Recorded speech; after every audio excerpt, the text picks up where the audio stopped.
Praise the Lord. Greetings of peace and joy of the great feast of the ascension of our Lord Jesus Christ. Hallelujah. Dearly beloved sisters and brothers, today the feast of the ascension of our Lord, which is called the Day of Ascension, is the commemoration of our belief of the bodily ascension of our Lord Jesus into heaven on the 40th day after the resurrection. Acts of the Apostles chapter 1 verses 2 and 3 speaks that after the resurrection Jesus presented himself alive by many proofs, appearing to them during 40 days, speaking about the kingdom of God before he was taken up. Hallelujah. Gospel of Mark chapter 16 verse 19.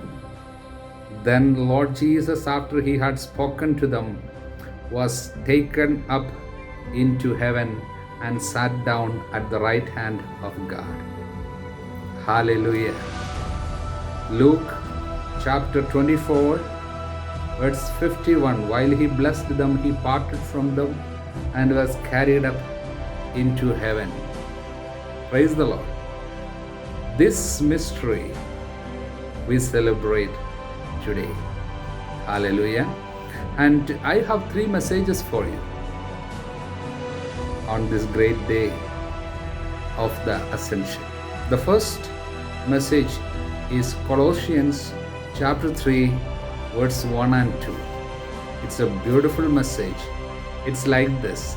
I read it for you. Colossians chapter 3 1 and 2. If then you have been raised with Christ, seek the things that are above, where Christ is seated at the right hand of God. Set your minds on things that are above, not on things that are on earth. Ascension is the invitation to meditate more about heaven. Hallelujah. Learn about heaven. Think, dream about heaven. We are called to remember that we have Christ in heaven. Hallelujah. And the second message is from Philippians chapter 3 verse 20. It says, our citizenship is in heaven, and from it we await a Savior, Lord Jesus Christ. So the message is, be prepared, for Jesus is going to come.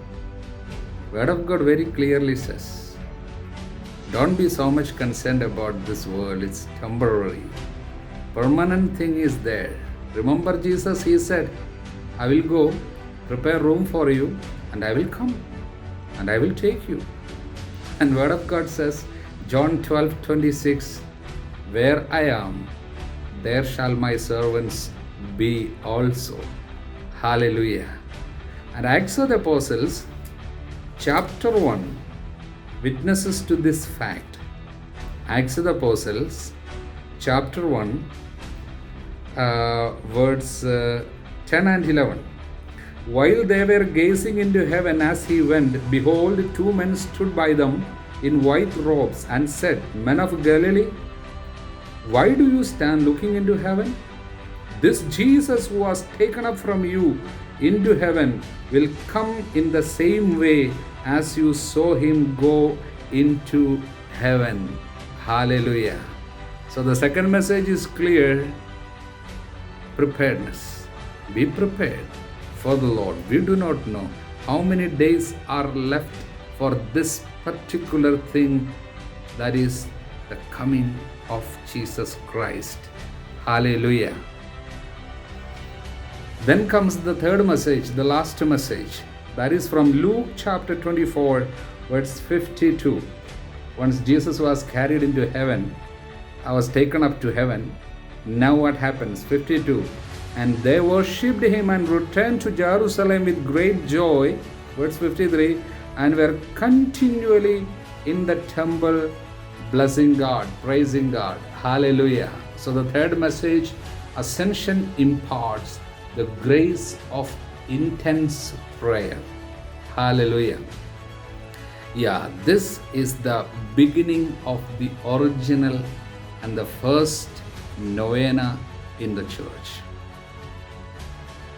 After Christ ascended to heaven, the disciples and other pious women, including Mother Mary, gathered and spent next 9 days praying together. It is the immediate preparation for Pentecost. Jesus had asked them that you should stay in prayer. Do not leave the city of Jerusalem, where the temple of Jerusalem is there. So that means you should not leave the temple. So the tradition of praying for the outpouring of the Holy Spirit was upheld by the Catholic Church throughout the centuries. It is the oldest novena in the history of the Church, as it can trace its history all the way back to the very first Pentecost. To this day, it is the only novena officially prescribed by the Catholic Church, and it begins today. Hallelujah. In 1897, on May 4th, Pope Leo XIII proclaimed in the encyclical on the Holy Spirit, like this he wrote: "We decree and command that throughout the whole Catholic Church in every subsequent year, a novena shall take place before Pentecost in all the parish churches." It is prescribed by the Catholic Church. So tomorrow onwards, for the next 9 days, you have a very special responsibility to spend in prayer, waiting for a fresh anointing of the Holy Spirit, preparing for the Pentecost. And that grace is imparted today's feast. Hallelujah. Dearly beloved ones, let us prepare ourselves for the Pentecost, praying ardently next 10 days. And the grace and peace of our Lord Jesus Christ be with you all, now, always, and forever. Amen. Hallelujah.